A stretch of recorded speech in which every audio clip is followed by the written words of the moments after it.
Premier ministre, voilà 90 jours que vous avez été nommé. Vous qui êtes issu du seul parti qui n'avait pas accompagné l'immense élan républicain des Français le 7 juillet dernier.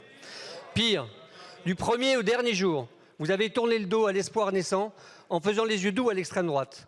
Cela a commencé par les déclarations de Bruno Retailleau insultant l'état de droit. Cela s'est terminé hier par un communiqué de presse déshonorant appelant Madame Le Pen à la rescousse. Sans compter le recadrage du seul ministre de vos rangs qui avait osé réaffirmer ce qu'était un arc républicain.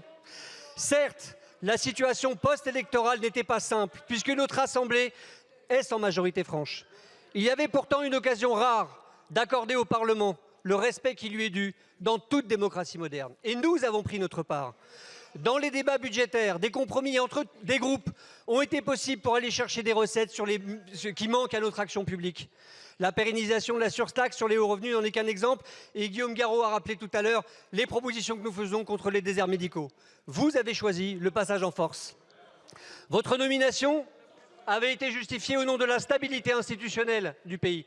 Mais regardez donc, regardons tous autour de nous.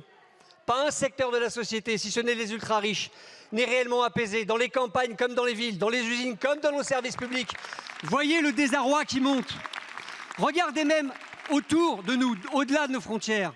D'un côté, des gouvernements occidentaux, y compris européens, ont désormais un chef puissant, Trump. De l'autre côté, la Chine, la Russie et d'autres se réorganisent également. Dans cette situation incertaine, la grande faiblesse du président de la République aurait dû vous conduire à laisser l'Assemblée nationale jouer son rôle de pilier de la République. Je m'adresse à nous tous. Qui sait où nous mènera à notre tour l'impuissance de nos institutions doublée du bruit de nos mésententes définitives? Le groupe écologiste et social le dit avec gravité, nous sommes prêts à gouverner en respectant le Parlement, en faisant confiance à la société pour engager collectivement la France dans 2 années utiles, au nom du progrès écologique et social. Mais vous, Monsieur le Premier ministre, qu'avez-vous fait de ces 3 mois?